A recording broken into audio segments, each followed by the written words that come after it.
Is it your assertion that there is something physically different between, say, a dolphin and a human being, or a hominid and a human being, say, some gene in our genome that if we could knock it out, a human would lose his soul? Yeah, that's a great question. And with respect to our model, from a biblical perspective, we would view human beings as both physical entities as well as spiritual entities.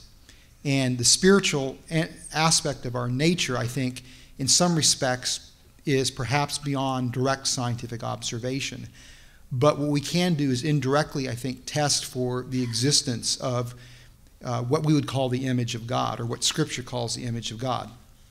The Bible teaches that it's only humanity that bears the image of God.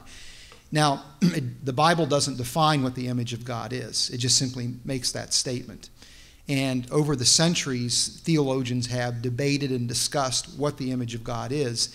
And so what we do in the book, Who is Adam, is we actually address that, I think, the brunt of your question. And we say, well, if you look at the consensus as to what the image of God is, it consists of, in effect, 4 components. There's an intellectual component, so man's creativity, his technical inventiveness, his capacity for rational thought. This would even include musical and artistic expression. There's a moral component. Man has a sense for and a desire for justice, a seemingly inherent understanding of right and wrong. There is a relational component where man has this ability to relate to other people and as well as to relate to God. And I'm drawing a blank here on the 4th one. But anyway, the idea here is that there have been 4 components that have been identified. Now, some of those components, I think, are beyond probing scientifically. I think other components actually can be probed scientifically, particularly the intellectual component and the relational component with respect to how humans relate to each other and relate to God. That would be a religious expression. And so the archaeological record provides a documentation of technical inventiveness, musical expression, artistic expression, religious expression, social structure.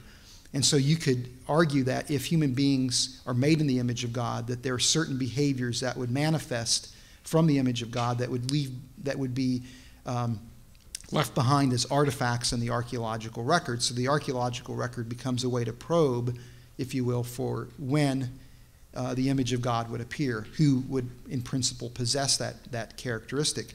So it's an indirect way to probe for something that perhaps is not physically detectable. But, as a chemist, I'm not sure that you can actually directly observe an electron. At least I know of no way currently to directly observe it. But what you can do is you can have extreme confidence that it exists because of the effects that it leaves behind. What you're doing is indirectly probing for the existence of the electron, and we can understand its behavior quite well indirectly by the macroscopic effects that this subatomic particle essentially leaves behind. So it's a similar type of principle. Now, in terms of is there a gene, if you will, that if you disabled it, you would lose the spiritual capacity? And I would argue the answer to that is no. And the way I kind of think of that is kind of a hardware-software type of analogy, that if you think of our physical makeup and our brain as being hardware, and the spiritual aspect as being of our nature as being software, you can actually damage hardware, and the software, though it may be pristine, may not be able to be expressed properly or function properly within a computer system. So likewise, I think you can damage the brain, or there can be genetic defects in the brain that would prevent the proper manifestation of man's spiritual makeup. But I don't think that spiritual makeup is necessarily lost or is absent. So, yes, in some sense, there's things that you can probe scientifically, and other things I think you can't probe scientifically. And what we're trying to do with our creation model is to try to come up with ways to scientifically assess aspects of the biblical creation accounts and try to develop predictions. And, if at the end of the day our predictions are not detailed enough or not extensive enough, what that suggests to me is that we just have more work to do.